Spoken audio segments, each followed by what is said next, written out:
Jangan lupa subscribe YouTube channel Metro TV News dan nyalakan notifikasi. Pemerintah mendorong usaha mikro, kecil, dan menengah untuk masuk dalam ekosistem digital. Pemerintah yakin teknologi akan menolong bisnis UMKM di masa pandemi COVID-19.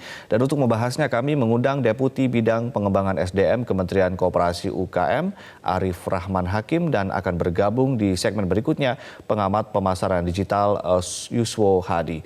Selamat pagi Pak Arif dan juga Pak Yuswo. Halo, selamat pagi. Selamat pagi. Ya.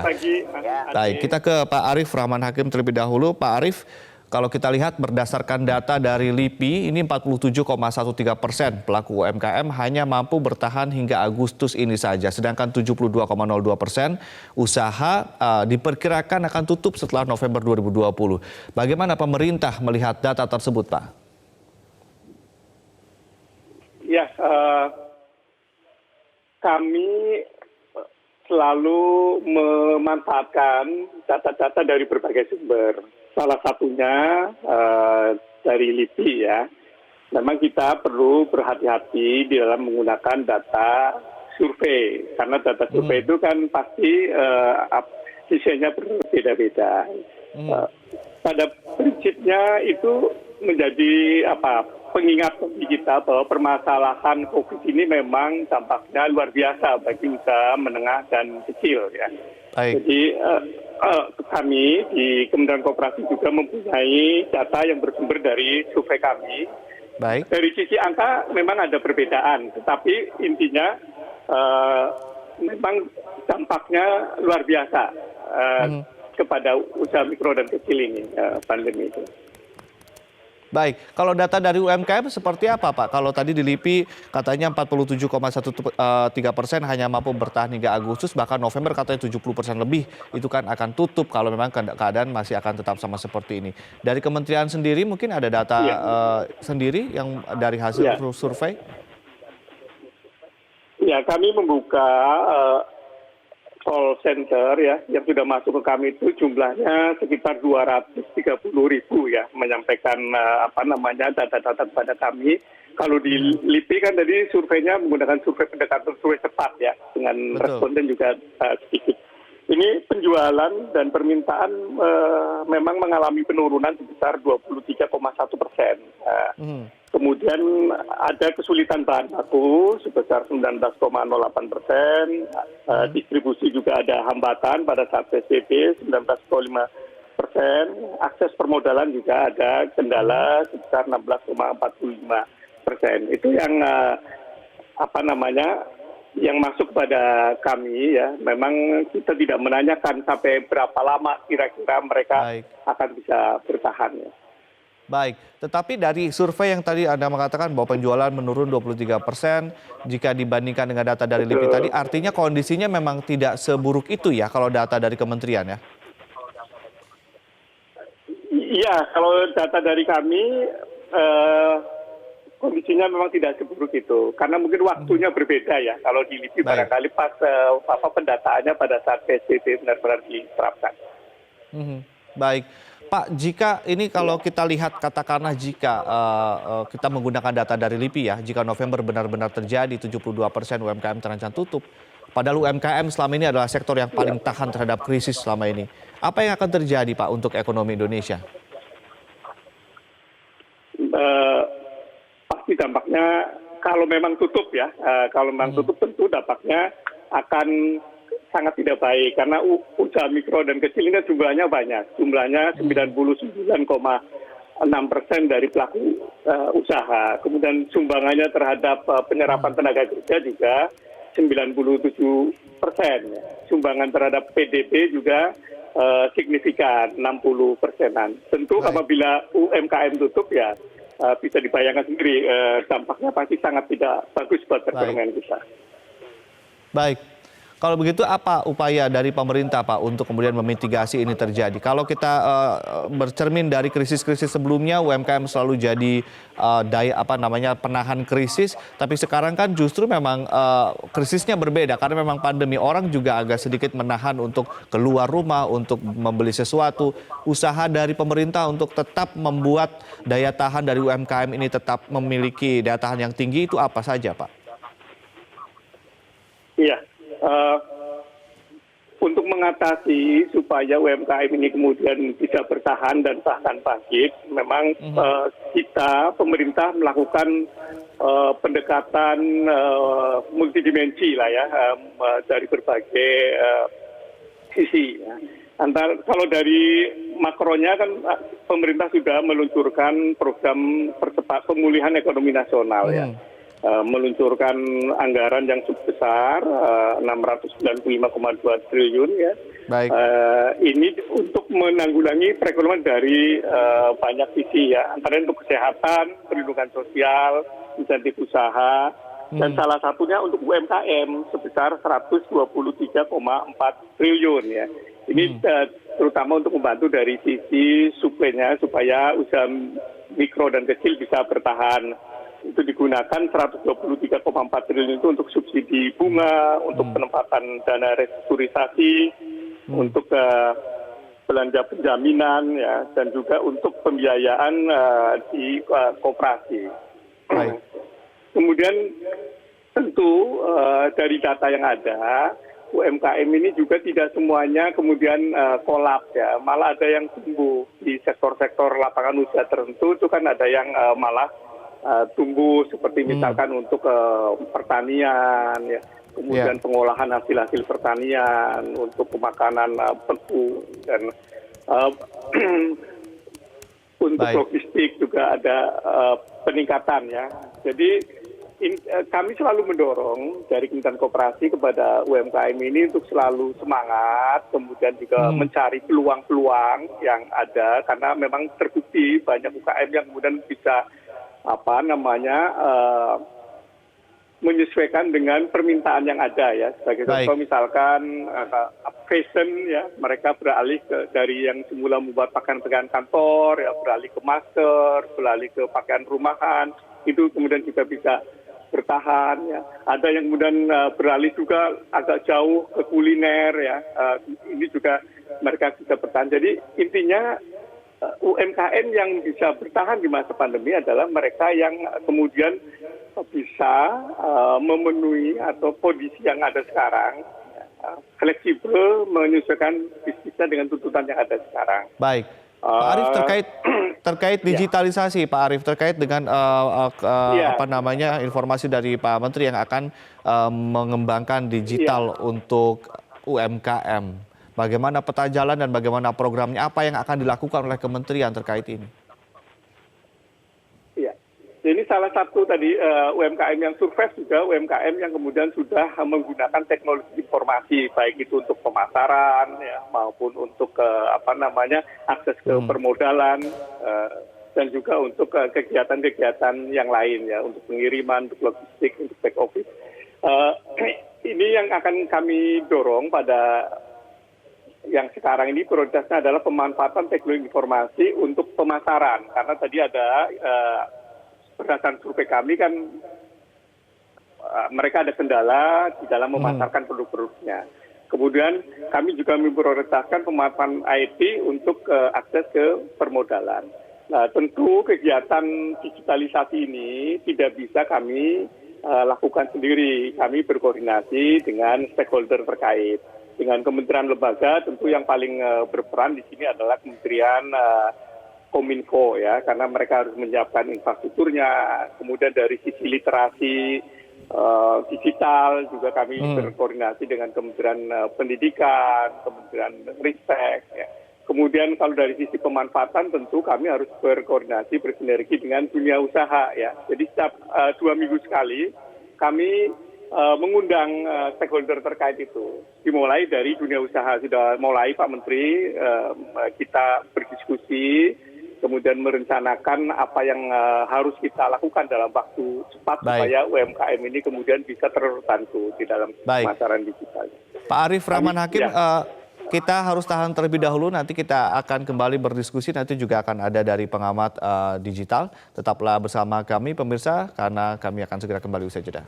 Anda kembali bersama kami di Metro Pagi Prime Time, dan di segmen ini juga sudah bergabung Pak Yuswo Hadi, pengamat e-commerce. Tapi kita ke Pak Arief Rahman Hakim terlebih dahulu. Pak Arief, pertanyaannya sekarang adalah apakah kemudian untuk memberikan akses kepada UMKM ke digital marketplace, apakah kementerian akan bekerja sama dengan marketplace yang sudah ada, yang sudah besar-besar itu, atau justru mungkin kementerian akan membikinkan atau membuat sendiri marketplace khusus untuk menolong UMKM yang saat ini sedang kesulitan? Karena secara anggaran, infrastruktur tentu kementerian juga punya kapabilitas untuk itu.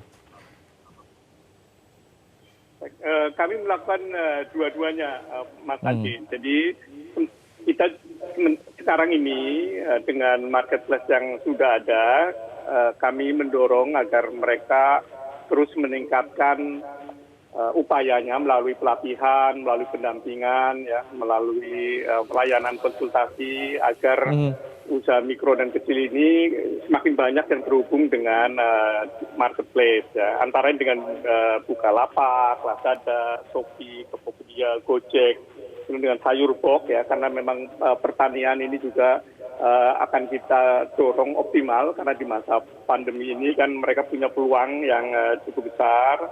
Kemudian juga dengan Aruna, ya, untuk perikanan, dengan Tanihub, Ternak Nesia Hara, ini kita sudah berkomunikasi dan mereka juga sudah menyanggupi. Kemudian untuk yang belum yang belum terhubung, kami juga mendorong mereka untuk membentuk suatu koperasi, ya, yang akan berfungsi sebagai marketplace baru, ya, buat mereka. Jadi kita mendorong untuk munculnya marketplace atau e-commerce baru juga, selain memanfaatkan e-commerce yang sudah sekarang ini ada. Baik, terima kasih Pak Arief Rahman Hakim telah bergabung bersama kami dan memberikan informasi di Metro Pagi Prime Time. Dan selanjutnya kita akan berbincang dengan Pak Yuswo sebagai pengamat dari e-commerce. Pak Yuswo, kalau kita lihat paparan dari Pak Deputi tadi, apa yang harusnya dilakukan oleh pemerintah dan seberapa banyak, seberapa menolongnya sih ketika UMKM saat ini kemudian dimasukkan ke e-commerce digital? Ya, jadi upaya pemerintah nggak keliru, ya, cuman masalahnya nggak semudah itu. Jadi ketika satu usaha itu terhubung dengan web atau dengan commerce, maka tidak dengan sendirinya terus konsumen datang loh, ya, nggak begitu loh. Ya, belum lagi digital capacity dari si UKM-nya ini, ya, dia harus bisa melakukan SEO, ya, search engine optimization, kemudian dia juga harus bisa email marketing, harus bisa social media marketing, ya, banyak sekali kompetensi yang harus dikuasai, yang itu tidak kemudian ketika 8 juta itu sudah go digital kemudian semuanya beres, nggak begitu. Ya, at least dibutuhkan setahun 2 tahun. Jadi saya kira solusi digital itu bukan jadi solusi jangka pendek. Ya, karena kalau baru di training sekarang itu baru bisa jualan dan laku itu mungkin setahun, 2 tahun, 3 tahun ke depan gitu. Jadi jangan dikira kalau kita sudah punya website, kita sudah punya Facebook, kita sudah punya e-commerce, kita ada di e-commerce, terus kemudian produk laku dengan sendirinya, nggak begitu. Ya, ada marketing, ada kita harus ganti terus produknya, nanti kalau delivery kita harus bisa melayani, dan kalau melayani itu nggak bagus bisa konsumen lari. Ya, itu namanya memaintain brand. Nah, itu pekerjaan yang nggak gampang dan jangka panjang, nggak bisa dalam 2 minggu, sebulan, 3 bulan, terus kemudian kita buka di Bukalapak atau di Tokopedia, kemudian terus laku, nggak begitu. Kita harus ngerti customer-nya. Ya, kalau ada satu resto dia sudah punya customer secara fisik, terus kita buka website atau kita di e-commerce atau kita GoFood misalnya, bukan berarti yang konsumen fisik itu lari ke digital, nggak begitu. Jadi ranah fisikal sama digital itu beda. Konsumen di fisikal sama digital itu beda. Ketika dia masuk ke digital, maka dia harus bangun customer base itu di digital gitu. Itu yang saya katakan butuh, bangun brand itu butuh. Kalau UKM itu mungkin ya paling cepat tahun, ya, 2 tahun, 3 tahun. Jadi saya katakan digital itu short term solution itu saya kira enggak. Nah, justru yang banyak sekarang terjadi adalah yang saya sebut commerce melalui WA group. Ya, bukan karena kalau WA group itu gampang ke teman-teman segala macam. Sekarang sudah terjadi dengan sendirinya tanpa training, tanpa effort dari pemerintah. Ya, jadi saya katakan UKM itu adalah sektor yang paling cepat jatuh, ya. Tetapi juga paling cepat comeback, ya. Saya sebutnya itu agile, ya, agile. Jadi makanya kenapa dia selalu menjadi backbone bagi perekonomian, karena dia jatuh, ya, karena modalnya dikit, pegawai dikit, ya, overheadnya kecil, tetapi dia balik lagi itu paling cepat gitu. Itu bedanya UKM dengan perusahaan besar, ya. Kalau Toyota gede gitu, dia punya overhead yang karyawannya ratusan ribu, pabriknya mahal sekali. Dia pindah jadi jualan resto gitu nggak bisa, karena overheadnya terlalu gede, ya kan. Tapi kalau UKM, dia bisnisnya di sektor-sektor yang lagi fall, yang jatuh, terus dia pindah ke resto misalnya yang lagi atau jualan sayur yang lagi growing, itu bisa, pivot itu gampang gitu. Tetapi kalau usaha besar nggak bisa. Itulah yang saya katakan UKM itu akan tetap menjadi backbone karena dia adalah strukturnya memang organisasinya UKM itu paling agile. Nah, nanti dengan ada krisis ini, UKM itu dengan sendirinya dia akan survival gitu. Salah satunya dengan digital dan melalui WA Group, bukan melalui e-commerce. Karena e-commerce itu kompleks gitu. Ya, Pak Yuswo, kalau begitu hampir tidak ada yang bisa dilakukan oleh pemerintah kah dalam short term ini atau dalam jangka pendek ini untuk kemudian menolong para UMKM ini? Ya, jadi opsinya ada 3. Yang pertama adalah yang paling penting yang pemerintah malah mungkin nggak ngelihat adalah kepatuhan kepada protokol kesehatan. Jadi kalau kaki 5 itu sampai sekarang ini sedikit yang dia mikir bahwa bayangkan kalau kita makan di kaki 5 pakai masker aja enggak gitu. Kira-kira kita berani nggak makan di situ gitu. Itu hal yang, jadi nggak usah ngomong yang tinggi-tinggi digital, karena apa? Karena digital itu butuh waktu yang lama, nggak bisa kemudian punya website terus kemudian bisa langsung jualan, nggak begitu. Yang short term malah justru adalah kemampuan untuk pivot tadi itu, UKM itu pindah dari bisnis-bisnis yang fall, ya, yang jatuh, ke bisnis-bisnis yang masih bisa survive, pertanian, sayur, digital, media dan seterusnya, ya. Nah, itu dia bisa sendiri, ya. Terus kemudian yang paling penting justru adalah bagaimana meyakinkan customer itu, karena prioritas konsumen sekarang itu adalah security, sama safety, sama hygienity kalau makanan. Nah, itu justru yang sekarang jangka pendek itu dibutuhkan itu. Nah, dulu saya berani ke kaki 5 makan, tetapi saya sekarang nggak berani gitu. Karena apa? Karena protokol itu tadi begitu ya? Protokolnya. Jadi saya nggak yakin kalau di situ tuh aku ketularan nggak gitu. Tapi kalau resto-resto yang modern, di sana ada hand sanitizer-nya, ada semua pakai APD dan seterusnya, itu oke. Itu kalau UKM kebanyakan nggak begitu gitu. Nah, itu yang mungkin perlu lebih dikaji lagi oleh pemerintah.